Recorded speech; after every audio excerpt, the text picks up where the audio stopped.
నా ప్రియ సహోదరి సహోదరులారా, మీకందరికీ మన రక్షకుడైన యేసుక్రీస్తు ప్రశస్త నామములో శుభాభినందనాలు తెలియజేస్తున్నాను. నా ప్రియులారా, ఈరోజు మన కొరకు సిద్ధపరచబడినటువంటి లేఖన భాగములను మీ ముందుకు తీసుకొస్తున్నాను. మరి దేవాతి దేవుడై ఈ శ్రేష్టమైనటువంటి అంశాన్ని మన ముందుకు తీసుకొస్తున్నాడు. మరి మనం ధ్యానిస్తాము.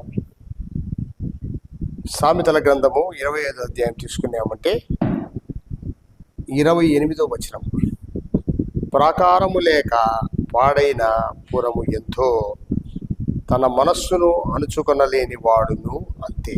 చూడండి, కాబట్టి పాడైపోతుంది ఒక పురం, ఒక ప్రాకారము లేనటువంటి కట్టడ ఏదైనా సరే పాడైపోతుంది.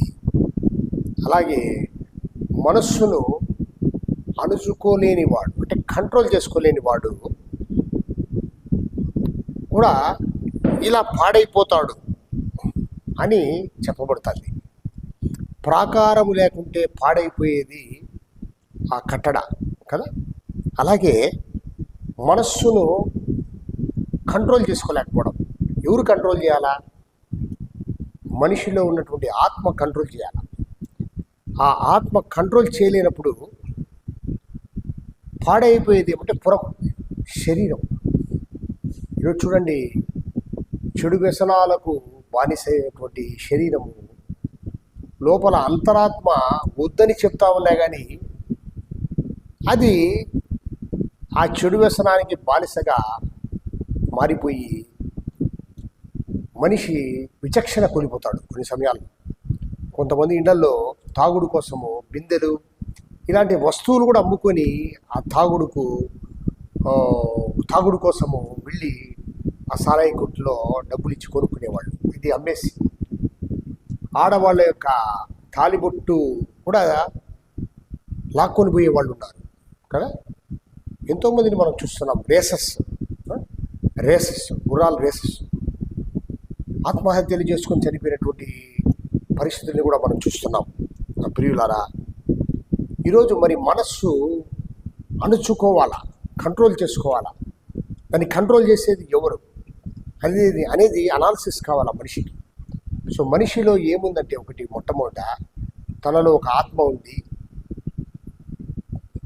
దాన్ని కప్పుకున్నటువంటి శరీరం ఉంది, మరి మనస్సు ఒకటి ఉంది. రెంటి మధ్య ఆ మనస్సు ఎప్పుడు కూడా ఆత్మీయమైనటువంటి మనస్సుగా ఉండాలి. అంటే ఆత్మతో అనుసంధానం చేయబడిన స్థితిలో అది ఈ శరీరాన్ని నడిపించాలి. అప్పుడే మనిషి జీవము కలిగినటువంటి వాడిగా ఉంటాడు. అందుకే సాత్వికమైన మనస్సు జీవం అని చెప్పబడుతుంది. సాత్వికమైన మనస్సు వస్తుంది. ఆత్మీయమైనటువంటి ఆత్మ సంబంధమైనటువంటి మనస్సు కలిగినటువంటి వ్యక్తి సాత్వికుడుగా ఉంటాడు. నా ప్రియులారా, ఈరోజు మరి ఎలాంటి స్థితి ఈరోజు మనుషులు కలిగి ఉన్నారో మనం చూస్తున్నాం. కాబట్టి పాడైపోయినటువంటి స్థితి కనిపిస్తుంది, శరీరాన్ని పాడు చేసుకునేటువంటి స్థితి కనిపిస్తుంది. మరి ప్రభు అయిన యేసుక్రీస్తు ప్రభుల వారు మరి భూమి మీద ఆయన బలి పశువుగా సంచరించే సమయంలో ఒక అద్భుతమైనటువంటి మాటలు ఆయన చెప్తారు. ఏమంటే, అది రెఫరెన్స్ లూకాసు వార్త 12వ అధ్యాయము 35వ వచనంలో, మీ నడుములు కట్టుకొని యుండుడి, మీ దీపములు వెలుగుచుండనియుడి. ఇక్కడ 2 అంశాలు చెప్పినాడు. నడుములు కట్టుకోండి అన్నాడు. ఒక నడుము లేని వాడు ఎట్లుంటాడంటే, is a bedridden, is totally bedridden. ఒక కుటుంబంలో ఒక నడుము లేని వాడంటే వాడు బెడ్ రిడెన్, ఎప్పుడు బెడ్లో పడుకుంటాడు, ఏ పని చేయడు, కుటుంబానికి పనికిరాడు. మరి కుటుంబంలో కూడా మన అందరూ కూడా కుటుంబ సభ్యులు కూడా చిరాకు పడుతూ ఉంటారు పాపం, వాడి పరిస్థితిని చూసి వాడిని చేయలేక కదా. ఎందుకబ్బా అని కొన్ని సమయాల్లో ఈవెన్ వీడు చనిపోతే మేలేమో అనే మాట కూడా కలిగి ఉంటారు, అనే ఆలోచన కూడా కలిగి ఉంటారు వాళ్ళు.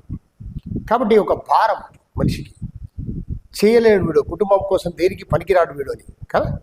కాబట్టి నడుములు కట్టుకొని ఉండి అన్నాడు. నడుములు కట్టుకోండి, మీ దీపములు వెలుగుచుండనీయుడి. చూడండి, లోపల దీపాలు వెలగాలంటే నడుము కట్టుకున్నప్పుడు మాత్రమే దీపం వెలుగుతుందంట. అసలు నడుము అంటే ఏంటి? ఫస్ట్ పాయింట్ 1 పేతురు చూడండి. 1 పేతురులో 1:13 చూస్తే, కాబట్టి మీ మనస్సు అను నడుము కట్టుకుని నిబ్బరమైన బుద్ధి గలవారై. మనస్సు అనే నడుము చూడు, ఆత్మీయమైనటువంటి ఒక ఆలోచన, ఆత్మీయమైనటువంటి ఒక అర్థాన్ని చూపిస్తున్నాడు. మనస్సు అంటే నడుము.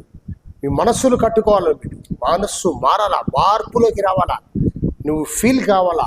You have to feel that your mind ఏంటి అసలు అనేది నువ్వు రీడ్ చేయాలా, నువ్వు ఫీల్ కావాలా, ఎందుకు ఇటువంటి మైండ్ ఉంది నాకు.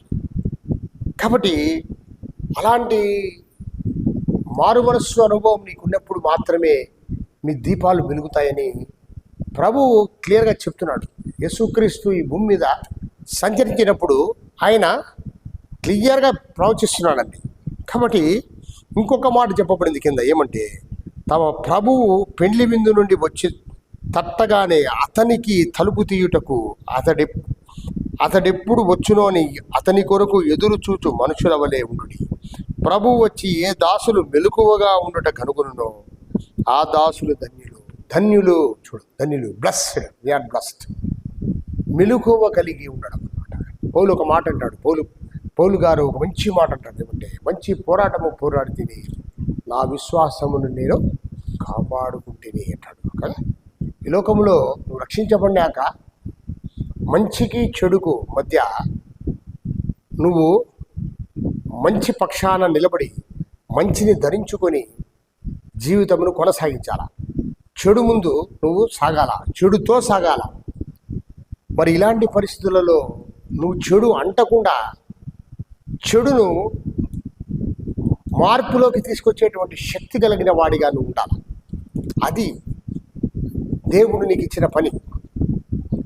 క్రీస్తు పరిశుద్ధ రక్తంతో కడగబడిన ప్రతి మనిషి కూడా ఈరోజు క్రీస్తును వెంబడించాలా, క్రీస్తు నామాన్ని వెంబడించాలా. యేసు క్రీస్తు నామాన్ని వెంబడించిన వాడే శిష్యుడు. వాళ్లకు మాత్రమే నిత్య జీవమని వాక్యం సెలవిస్తుంది నా ప్రియ సహోదరి సహోదరులారా. కాబట్టి ఈరోజు మనము ఏ స్థితిలో ఉన్నాం, మన నడుములు ఎలా ఉన్నాయి, మన మనస్సులు ఎలా ఉన్నాయి, మన ఆత్మదీపాలు ఎలా వెలుగుతున్నాయి, మనలో ఉన్నది మనం పరీక్షించుకుంటున్నామా అన్న తలంపు ప్రతి క్రైస్తవుడికి ఎప్పుడు ఎల్లవేళలా కావాలి. మరి ఎల్లవేళలా ఇది మనము చెకప్ చేసుకుంటుండాలి. ఎట్లా టైఫాయిడ్ ఫీవర్ వస్తే మనము ఎప్పుడు మనం చెక్ చేసుకుంటూ ఉంటాం ఫీవర్ని కదా. ఒక హాఫ్ అన్ అవర్కి ఒకసారి ఫీవరు థర్మామీటర్ పెట్టి చెక్ చేసుకుంటాం, తగ్గిందా. అలా మన ఆత్మస్థితిని, మన ఆత్మలో ఉన్నటువంటి వెలుగును గురించి మనము చింతపడాలి. ఆత్మలో ఉన్న వెలుగును గురించి మనము చింతపడాలా. మరి దాన్ని ఎప్పుడు సరి చేసుకుంటున్నాం. చూడండి, ఇంటి ముందు దీపం పెడతాం, పెట్టేప్పుడు అది ఆరిపోతూ ఉంటే నూనె వేస్తాం, దాంట్లో వేసి దాన్ని సరి చేస్తాం. ఆ ఒత్తి అంతా సరి చేసి చక్కగా ఎరిగేటట్టు చేస్తాం. ఆ ప్రియ సహోదరి సహోదరులారా, ఈరోజు దేవుని ఇల్లు అయిన మనము కూడా మనలో ఉన్నటువంటి ఆత్మదీపము వెలుగు లేనప్పుడు మనము ఆ యొక్క శ్రేష్టమైనటువంటి దేవుడి జ్ఞానాన్ని మనము పొందుకునే వారిగా ఉండి మనల్ని మనం సరి చేసుకుంటూ మరి చక్కగా మన ఆత్మదీపాన్ని సరిగా వెలిగించుకోవాలి. అందుకే ఆత్మను ఆర్పకుడి అంటాడు పౌలు ద్వారా పరిశుద్ధాత్మ దేవుడు కదా. ఆత్మను ఆర్పకుడి అంటాడు, ఆర్పుకోదును నీ ఆత్మను అని చెప్పబడుతున్నటువంటి మన మాటలు మనము తెలుసుకోవాలా. కాబట్టి దేవుని పిలుపు ఏమంటే లోకాన్ని వెలిగించే వారిగా మనం ఉండాలని ఆయన పిలుపునిస్తున్నాడండి. లోకాన్ని వెలిగించాలా, మీరు లోకాన్ని మార్గంలోకి తీసుకురావాలా. జీవం అంటే ఏమి, మార్గం అంటే ఏముంది, సత్యం అంటే ఏమనేది అనే చెప్పేవారిగా, మీరు చెప్పడమే కాదు చూపించేవారిగా మనం ఉండాలి. అలాంటి వారిగా ఉండాలని దేవుడు పిలిపిస్తున్నాడు. కాబట్టి ఈరోజు మన మనస్సుల్ని మనము ఒకసారి పరీక్షించుకొని మన ఆత్మదీపాలు ఎలా వెలుగుతున్నాయి అనేది చూసుకోవాలి. అలాంటి ఉన్నత స్థితిలో మనము నడుస్తున్నప్పుడే ఈ సమాజంలో నిజ క్రైస్తవులుగా జీవిస్తాం. కాబట్టి దేవుని నిత్య జీవాన్ని మనము పొందుకునే వారిగా ఈ లోకంలో జీవించి ఆశీర్వదించబడాలి. God bless you all.